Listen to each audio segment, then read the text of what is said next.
জাতীয় নাগরিক পার্টির সমাবেশ ঘিরে হামলা, সংঘর্ষ ও প্রাণহানির ঘটনার পর গোপালগঞ্জে কারফিউ চলছে। বুধবার রাত ৮টা থেকে কারফিউ শুরু হয়, বলবৎ থাকবে আজ সন্ধ্যা ৬টা পর্যন্ত। গতকাল বিকেলে গোপালগঞ্জ থেকে মাদারীপুর যাওয়ার পথে হামলার শিকার হন এনসিপির নেতাকর্মীরা। এ অবস্থায় সেনাবাহিনী ও পুলিশ সদস্যরা পরিস্থিতি নিয়ন্ত্রণের চেষ্টা চালায়। তবে আওয়ামী লীগ ও তার সহযোগী সংগঠনের নেতাকর্মীদের হামলার মুখে পড়েন তারা। পরে পরিস্থিতি নিয়ন্ত্রণে ৪ প্লাটুন বিজিবি সদস্য যোগ দেন। হামলার মুখে এনসিপি নেতারা গোপালগঞ্জের পুলিশ সুপারের কার্যালয়ে আশ্রয় নেন। এরপর সেনাবাহিনীর সহায়তায় গোপালগঞ্জ ত্যাগ করেন এনসিপি নেতারা। ওই অবস্থায় পরিস্থিতি নিয়ন্ত্রণে আনতে ১৪৪ ধারা জারি করেছিলেন গোপালগঞ্জ জেলা প্রশাসন। পরে রাত থেকে ২২ ঘন্টার কারফিউ জারির তথ্য জানানো হয়। জাতীয় নাগরিক পার্টির আহ্বায়ক নাহিদ ইসলাম বলেছেন, মুজিববাদী সন্ত্রাসীরা নিষিদ্ধ ছাত্রলীগ, আওয়ামী লীগ ও তার অঙ্গ সংগঠনের সন্ত্রাসীরা কর্মসূচিতে হামলা করেছে। জাতীয় নাগরিক পার্টি ও গণ অভ্যুত্থানে নেতৃবৃন্দদের হত্যার উদ্দেশ্যে এই হামলা চালিয়েছে। আগামী ২৪ ঘন্টার মধ্যে এই সন্ত্রাসীদের গ্রেফতার করে আইনের আওতায় আনতে হবে। গোপালগঞ্জে এনসিপি নেতৃবৃন্দের উপর হামলার পর বুধবার রাতে খুলনা প্রেস ক্লাবে এক সংবাদ সম্মেলনে তিনি এসব কথা বলেন। এ সময় আরও উপস্থিত ছিলেন এনসিপি সদস্য সচিব আক্তার হোসেন, দক্ষিণাঞ্চলের মুখ্য সংগঠক হাসনাত আব্দুল্লাহ, উত্তরাঞ্চলের মুখ্য সংগঠক সার্জিস আলম, নাসির উদ্দিন পাটোয়ারি ও স্থানীয় নেতৃবৃন্দ। আওয়ামী লীগের যে আসল রূপ, যে একটা মুজিববাদী সন্ত্রাসী ফ্যাসিস্ট এবং একটা জঙ্গি বাহিনীতে তারা রূপান্তরিত হয়েছে, তারা তো গণতান্ত্রিক বা কোনো একটা রাজনৈতিক দলের মধ্যেই পড়ে না, সেই রূপটা কিন্তু আজকে গণ অভ্যুত্থানের এতদিন পরে আবারও জনগণের সামনে, দেশবাসীর সামনে স্পষ্ট হয়েছে। তারা খুব পরিকল্পিতভাবে আসলে গণ অভ্যুত্থানের এবং জাতীয় নাগরিক পার্টির নেতৃবৃন্দদের হত্যার উদ্দেশ্যে আজকে আসলে সশস্ত্র হামলা চালিয়েছে। গোপালগঞ্জে এনসিপির পদযাত্রায় বাধা ও হামলার ঘটনায় ২৪ ঘন্টার মধ্যে সাঁড়াশি অভিযান চালিয়ে হামলাকারীদের গ্রেফতারের দাবি জানিয়েছে বৈষম্য বিরোধী ছাত্র আন্দোলন। না হলে সারা বাংলাদেশ অচল করার ঘোষণা দেন সংগঠনটির সভাপতি রিফাত রশিদ। সন্ধ্যায় রাজধানীর শাহবাগে সংবাদ সম্মেলনে এই আলটিমেটাম দেন তিনি। এ সময় হামলার নিন্দা জানিয়ে প্রশাসনের দুর্বলতার অভিযোগ আনা হয়। পাশাপাশি অবিলম্বে জুলাই ঘোষণাপত্র প্রণয়নেরও দাবি জানান রিফাত রশিদ। আগামী ২৪ ঘন্টায় গোপালগঞ্জ সহ সারা দেশে সাঁড়াশি অভিযান পরিচালনার উপর আমরা কঠোর নজরদারি রাখব। যদি যৌথ বাহিনী ব্যর্থ হয় তাহলে জুলাইয়ের ছাত্র জনতা ১ বছর পর আবারও জুলাইয়ে মাঠে নেমে গত জুলাই যেভাবে স্বৈরাচারী পুলিশ, স্বৈরাচারী শেখ হাসিনার নির্দেশে যে মিলিটারি পরিচালিত হয়েছে, স্বৈরাচারী শেখ হাসিনার নির্দেশে যে আওয়ামী লীগ, যুবলীগ, ছাত্রলীগ, স্বেচ্ছাসেবক লীগ পরিচালিত হয়েছে, তাদের বিরুদ্ধে কঠোর থেকে কঠোর কর্মসূচি ঘোষণা করবে। এবার রক্তাক্ত জুলাই গণ অভ্যুত্থানের খবর।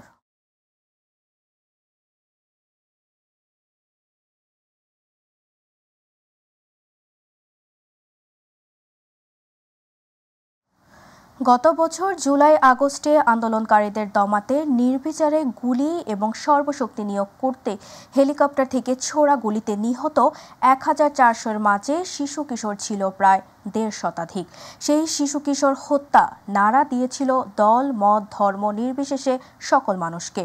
উত্তাল হয়ে ওঠে পুরো দেশ, হতবাক করেছে পুরো বিশ্ববাসীকে। জুলাইয়ে শিশু কিশোর হত্যার তথ্য তুলে ধরছেন মিফতা গালিবের বিশেষ রিপোর্ট। ক্যামেরায় ছিলেন শাহজাহান আলী মনোয়ার। আমার ছেলে বলছে, তুমি জীবনে অনেক কষ্ট করে লেখাপড়া করছো, তোমার আমি কষ্ট দিতে দিব না, আমি খালি কোনো মতো হাফেজ হই, তারপর আমি বিদেশ যাম, তোমার দিকে টাকা পাঠাই দিব।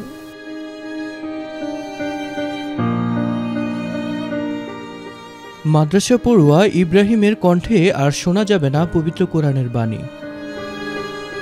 ২০২৪-এর ১৯ জুলাই রাজধানীর সাইনবোর্ড এলাকায় ফ্যাসিবাদীদের বিরুদ্ধে রাজপথে নেমে গুলিতে শহীদ হন ১২ বছর বয়সী ইব্রাহিম খলিল।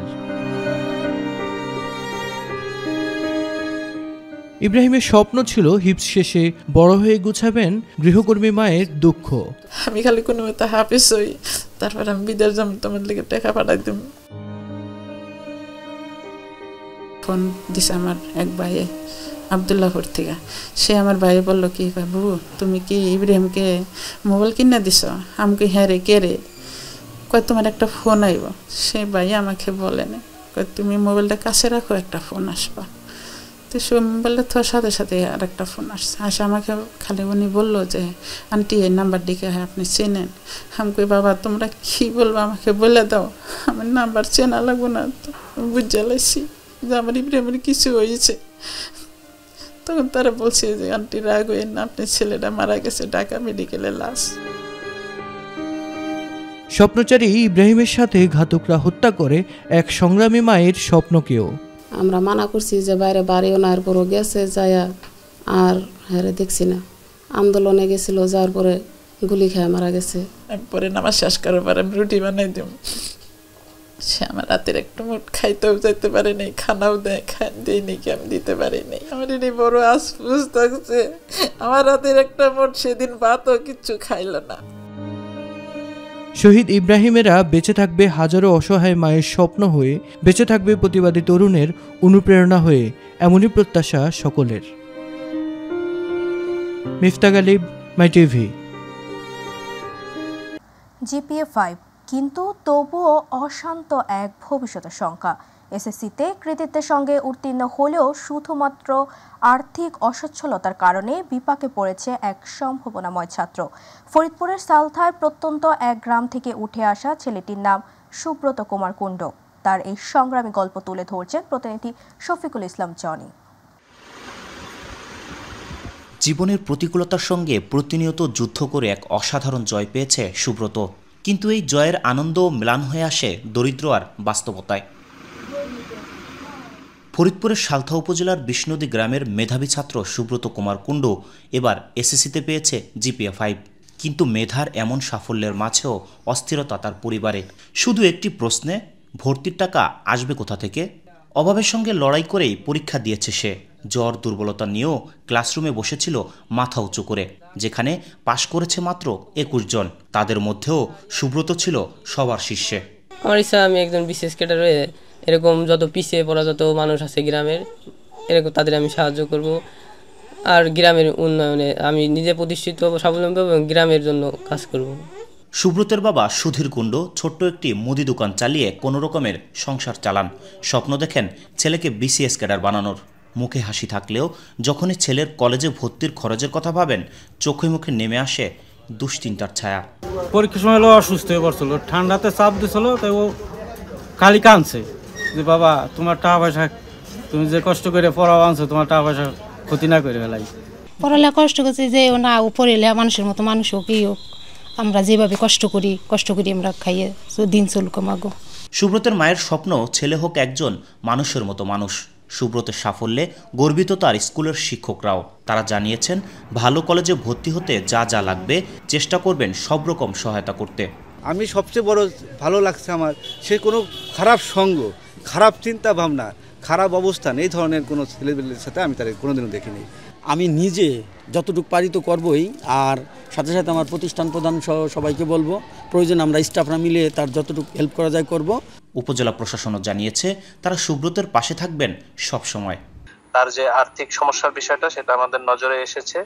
আমরা চাই যে আর্থিক সমস্যার কারণে তার পড়ালেখা কোনোভাবে বাধাবিঘ্ন না হোক এবং সামনে তার পড়ালেখা এগিয়ে যাওয়ার ক্ষেত্রে আমরা তার পাশে থাকব। মেধা আছে, ইচ্ছা আছে, নেই শুধু সাফল্য। একটু সহানুভূতি, একটু সহায়তা হয়তো গড়ে দিতে পারে সুব্রতদের মতো মেধাবীদের উজ্জ্বল ভবিষ্যৎ। শফিকুল ইসলাম জনি, মাই টিভি, ফরিদপুর। এবার গ্রাম বাংলার খবর।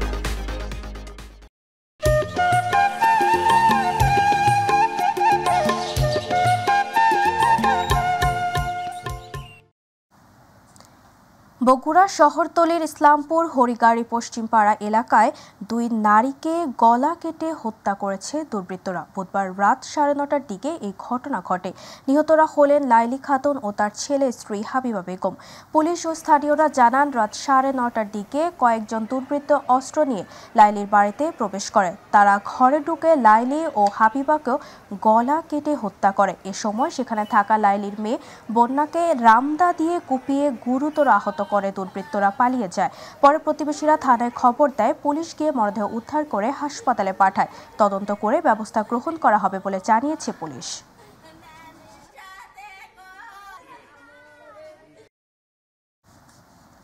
জমি নিয়ে বিরোধের জের ধরে নড়াইলের লোহাগড়া উপজেলার কাশীপুর ইউনিয়নের বাহিরপাড়া গ্রামে প্রতিপক্ষের লোকজন ধারালো অস্ত্র দিয়ে কুপিয়ে পিতা পুত্রকে হত্যা করেছে। বুধবার বাহিরপাড়া গ্রামের আয়ুব মোল্লার ইট ভাটার পাশে এই ঘটনা ঘটে। ঘটনার সাথে জড়িত সন্দেহে লোহাগড়া থানা পুলিশ সোহান ও কবির নামের দুজনকে আটক করেছে। লোহাগড়া থানার ভারপ্রাপ্ত কর্মকর্তা মোহাম্মদ শরীফুল ইসলাম বিষয়টি নিশ্চিত করে বলেন, এলাকায় অতিরিক্ত পুলিশ মোতায়েন করা হয়েছে। বর্তমানে এলাকার পরিবেশ শান্ত আছে। এখানে জমি জায়গা নিয়ে দীর্ঘদিনের বিরোধ ছিল। মামলার রায় নিয়ে দুই পক্ষের ভিতরে উত্তেজনা ছিল। এরা একাধিকবার সালিশ বৈঠক করছে, কোনো মীমাংসা হয় নাই। এক পক্ষ মামলার রায় পেয়েছে। রায় পেয়ে জানা গেছে যে তারা সকালবেলা জমি চাষ করতে গেছে বিলের ভিতরে। প্রতিপক্ষ এসে কয়েকজন এসে তাদেরকে আঘাত করে। উভয় পক্ষে আহত আছে, ঘটনাস্থলে একজন নিহত। গোপালগঞ্জে এনসিপির পদযাত্রায় নিষিদ্ধ সংগঠন ছাত্রলীগের হামলার প্রতিবাদে নারায়ণগঞ্জে ঢাকা চট্টগ্রাম মহাসড়ক অবরোধ ও বিক্ষোভ মিছিল করেছে নেতাকর্মীরা। এ সময় মহাসড়কে বেশ কিছুক্ষণ যানবাহন চলাচল বন্ধ ছিল। ঢাকা চট্টগ্রাম মহাসড়কের সাইনবোর্ড ও চিটাগাং রোড এলাকায় নারায়ণগঞ্জ জেলার এনসিপির নেতাকর্মীরা একত্রিত হয়ে গোপালগঞ্জে বৈষম্য দূর করা সহ হামলাকারীদের গ্রেফতার এবং দৃষ্টান্তমূলক শাস্তির দাবি জানান তারা। এই ব্যাপারে কোনো ছাড় দিলে বাংলাদেশের ছাত্র জনতা কোনোভাবেই ছাড় দিবে না। যে গণ আন্দোলনের নেতারা জুলাই গণ অভ্যুত্থানে ফ্যাসিস্টদের প্রতিহত করেছে এবং বাংলাদেশ থেকে বিতাড়িত করেছে, গোপালগঞ্জ তো বাংলাদেশের বাইরের কিছু না। গোপালগঞ্জকেও আমরা ফ্যাসিস্ট মুক্ত করবো ইনশাআল্লাহ। গোপালগঞ্জে জাতীয় নাগরিক পার্টির নেতাকর্মীদের ওপর হামলার প্রতিবাদে ব্রাহ্মণবাড়িয়ায় বিক্ষোভ মিছিল ও সড়ক অবরোধ কর্মসূচি পালন করেছে দলটির স্থানীয় নেতাকর্মীরা। বুধবার শহরের ট্যাঙ্কেরপাড় এলাকা থেকে একটি বিক্ষোভ মিছিল বের হয়ে প্রধান সড়ক ঘুরে কাউতলি মোড় গিয়ে শেষ হয়। এ সময় বক্তব্য রাখেন এনসিপি কেন্দ্রীয় সংগঠক আব্দুল্লাহ মাহমুদ জিহান, জেলা সমন্বয়কারী আজিজুর রহমান লিটন, সিনিয়র যুগ্ম সমন্বয়কারী SM মহিউদ্দিন এবং সদস্য জয়ন্তী বিশ্বাস।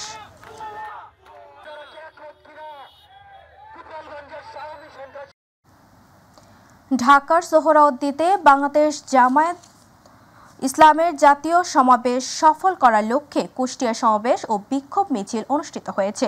বুধবার কুষ্টিয়া পৌরসভার বিজয় উল্লাস চত্বরে শহর জামায়াতের আয়োজনে অনুষ্ঠিত উক্ত কর্মসূচিতে প্রধান অতিথি হিসেবে বক্তব্য রাখেন মুফতি মাওলানা আমির হামজা। তিনি বলেন, গোপালগঞ্জ বাংলাদেশের বাইরের কোনো রাষ্ট্র নয়। এনসিপির ভাইদেরকে যে অবস্থার সৃষ্টি করা হয়েছে এটা কোনোভাবেই কাম্য নয়।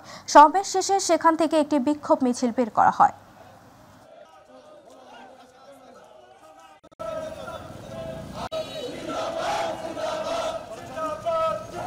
গোপালগঞ্জ কি বাংলাদেশের বাইরে কোনো রাষ্ট্র যে সেখানে যারা এখন এই যে এনসিপির ভাইরা গেছে তাদের এটা গণতান্ত্রিক এবং মৌলিক অধিকার, তাদেরকে যে অবস্থার সৃষ্টি করা হয়েছে এটা কোনোভাবে কাম্য না। আগামীতে যেন এরকম কোনো পরিস্থিতি না হয় এই জন্যই আমাদের এই জাতীয় সমাবেশ। আরও যে সমস্ত দাবিগুলো আরও 6টা দাবি আছে, এই 6টা দাবিও আমরা যেন পূরণ করতে পারি সেই উদ্দেশ্য নিয়ে আমরা চলো ঢাকা চলো সংগ্রামে যাব কর্মসূচি। কুষ্টিয়ার কুমারখালীতে জুলাই শহীদ দিবস পালন উপলক্ষে আলোচনা সভা ও দোয়া মাহফিল অনুষ্ঠিত হয়েছে। বুধবার উপজেলা প্রশাসনের আয়োজনে উপজেলা পরিষদ সভাকক্ষে এই কার্যক্রম অনুষ্ঠিত হয়। সভায় উপজেলা নির্বাহী কর্মকর্তা SM মিকাইল ইসলামের সভাপতিত্বে অন্যান্যদের মধ্যে উপজেলা সহকারী কমিশনার বিজয় কুমার জোয়ারদার, উপজেলা প্রকৌশলী নাজমুল হক, উপজেলা স্বাস্থ্য ও পরিবার পরিকল্পনা কর্মকর্তা ডাক্তার শামীমা আক্তার, উপজেলা কৃষি কর্মকর্তা রাইসুল ইসলাম সহ অনেকে উপস্থিত ছিলেন।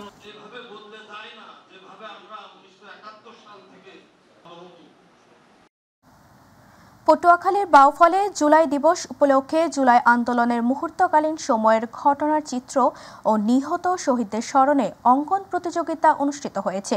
গতকাল দিনব্যাপী উপজেলা পরিষদের প্রধান ফটকের দেওয়ালে এই অঙ্কন প্রতিযোগিতার আয়োজন করেন উপজেলা নির্বাহী অফিসার আমিনুল ইসলাম। আয়োজিত কর্মসূচিতে 7টি স্কুল, কলেজ ও মাদ্রাসার শিক্ষার্থীরা অংশগ্রহণ করে। গ্রাফিতি অঙ্কনের প্রতিযোগিতায় প্রথম স্থান অর্জন করে বাউফল আদর্শ বালিকা বিদ্যালয়।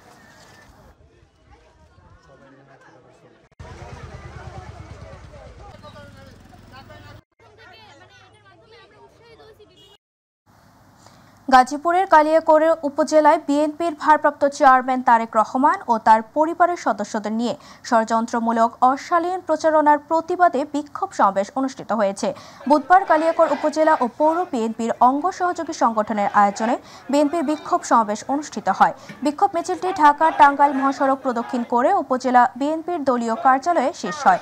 কেন্দ্রীয় বিএনপি নির্বাহী কমিটি শ্রম বিষয়ক সহ সম্পাদক ও বাংলাদেশ শ্রমিক ফেডারেশনের সাধারণ সম্পাদক হুমায়ুন কবির খানের সভাপতিত্বে ও কালিয়াকৈর পৌর বিএনপির সাবেক সিনিয়র যুগ্ম সম্পাদক সাইজুদ্দিন আহমেদের সঞ্চালনায় প্রধান অতিথি হিসেবে বক্তব্য রাখেন ঢাকা বিভাগীয় সাংগঠনিক সম্পাদক কাজী সাইয়েদুল আলম বাবুল সহ অন্যান্যরা।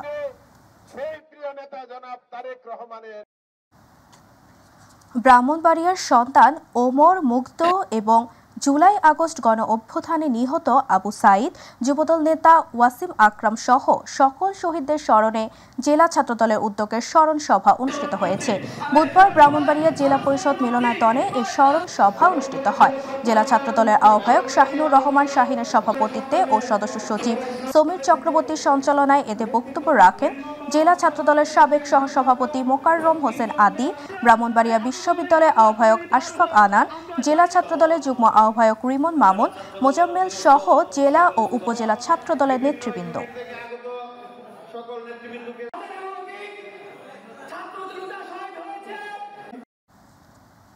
নড়াইলে আবু সাইদ দিবস উপলক্ষে আলোচনা সভা ও দোয়া মাহফিল অনুষ্ঠিত হয়েছে। নড়াইল জেলা প্রশাসনের সম্মেলন কক্ষে জেলা প্রশাসনের আয়োজনে এই কর্মসূচি পালিত হয়েছে। নড়াইল জেলা প্রশাসক শারমিন আক্তার জাহানের সভাপতিত্বে সভায় আবু সাইদের আত্মত্যাগের ইতিহাস তুলে ধরে বক্তব্য দেন নড়াইল জর্জ কোর্টে পিপি অ্যাডভোকেট আব্দুল হক, নড়াইল আদালতের জিপি অ্যাডভোকেট গোলাম মোহাম্মদ, জেলা বিএনপির সাধারণ সম্পাদক মোহাম্মদ মনিরুল ইসলাম, জামায়াতের আমির অ্যাডভোকেট আতাউর রহমান বাচ্চু সহ আরও অনেকে।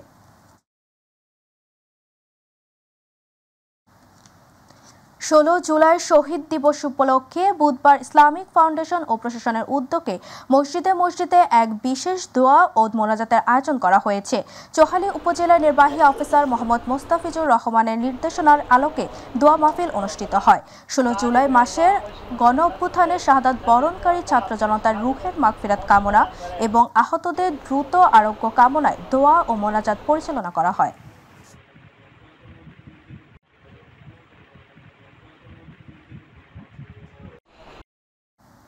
বিএনপির ভারপ্রাপ্ত চেয়ারম্যান তারেক রহমানের বিরুদ্ধে কুরুচিপূর্ণ বক্তব্য এবং গোপালগঞ্জে নিষিদ্ধ সংগঠন ছাত্রলীগের হামলার প্রতিবাদে মেহেরপুরের গাংনীতে মশাল মিছিল করা হয়েছে। বুধবার রাতে গাংনী উপজেলা বিএনপির সাবেক সাধারণ সম্পাদক আসাদুজ্জামান বাবলু নেতৃত্বে বিএনপি ও অঙ্গ সহযোগী সংগঠনের নেতাকর্মীরা বিক্ষোভ মিছিলে অংশগ্রহণ করেন। রাতে হাসপাতাল বাজারের বিএনপি কার্যালয়ের সামনে থেকে শুরু হয়ে শহরের প্রধান সড়ক ঘুরে বাসস্ট্যান্ডের সংক্ষিপ্ত সমাবেশ অনুষ্ঠিত হয়। অনুষ্ঠানে আরও উপস্থিত ছিলেন জেলা কৃষক দলের আহ্বায়ক মাহবুবুর রহমান, জেলা ছাত্র দলের সাবেক সভাপতি নাজমুল হোসেন সহ নেতৃবৃন্দ। টাঙ্গাইল জেলার বর্ষা মৌসুম শুরু হবার সাথে সাথে নৌকা তৈরি ও বেচাকেনা শুরু হয়।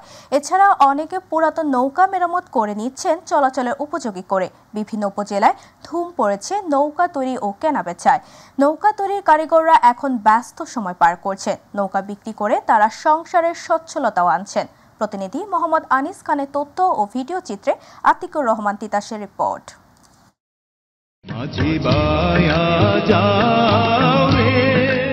এখন চলছে বর্ষাকাল, নদী নালা খালবিলে আসতে শুরু করেছে নতুন পানি। এ সময় চাহিদা বেড়ে যায় নৌকার। বর্ষার শুরু থেকে শেষ পর্যন্ত নদীবেষ্টিত এলাকার জেলেরা নৌকা দিয়ে রাত দিন মাছ শিকারে ব্যস্ত হয়ে পড়ে। চরাঞ্চলের নিচু এলাকার বাসিন্দারা নৌকার মাধ্যমে খেয়া পার হয়ে এক গ্রাম থেকে অন্য গ্রাম ও স্কুল, কলেজ, মাদ্রাসা কিংবা হাট বাজারে যায়। নদী তীরবর্তী গ্রামগুলোতে নৌকার ব্যবহার হচ্ছে যুগ যুগ ধরে। সরজমিনে জেলার বিভিন্ন এলাকায় নৌকা তৈরির কারখানায় গিয়ে দেখা যায় নৌকা তৈরিতে ব্যস্ত সময় পার করছেন কারিগররা। কেউ করাত দিয়ে কাঠ কাটায় ব্যস্ত, কেউ হাতুড়ি দিয়ে নৌকায় পেরেক বা গজাল লাগাতে, আর কেউ বা তৈরি নৌকা বিক্রি করতেও দেখা গেছে। সব মিলিয়ে ব্যস্ত সময় পার করছে নৌকা তৈরির কারিগররা। পানি থাকলে বেশি বেচা হয়, পানি কম থাকলে একটু কম বেচা হয়। তো পানি নাই, এসব লোক আমরা বানিয়ে রাখতেছি যে যাতে পানি আইলে বাদে আশা করে রাখছি যে পরে বাসে বেচুম। আগে পানি আসতো, এখন পানি আসে না। এই ব্যবসা অনেক মন্দা পড়ে গেছে। এখন তো আমরা খুব দুর্ভোগে আছি। নৌকার কাঠমান সব বানানো হয়েছে, নৌকাও বানাইছি, গ্রাহক নাই, আমরা খুব দুর্ভোগে আছি। পানি নাই, একবারে বেচাকিনি নাই। জেলার বিভিন্ন এলাকার দূর দূরান্ত থেকে প্রতিদিন ক্রেতারা আসছেন নৌকা তৈরির এই কারখানায়। ঘুরে ঘুরে দেখছেন, দরদাম করে নৌকা তৈরির অর্ডার দিচ্ছেন। কেউ বা আবার পছন্দ করে নৌকা কিনেও নিয়ে যাচ্ছেন। আরো যে গরু আছে, ঘাস টাস কাটন লাগে, নানুন লাগে, তেলে কাটা নৌকা কিনতে আইছি। তার নৌকার দাম মোটামুটি এখন তারা সাধ্যের মধ্যে আছে। জিনিসের দাম তো কম ছিল, এখন একটু সব জিনিসের দামই বেশি। আসলে দাম এবার কমই আছে। ঐতিহ্যবাহী এ বাহনকে ধরে রাখতে এবং নির্মাণ শ্রমিকদের টিকিয়ে রাখতে সংশ্লিষ্ট সবাইকে এগিয়ে আসতে হবে। তাহলেই নৌকা নির্মাণ শ্রমিকদের অবস্থার উন্নয়ন ঘটবে। আতিকুর রহমান তিতাস, মাই টিভি।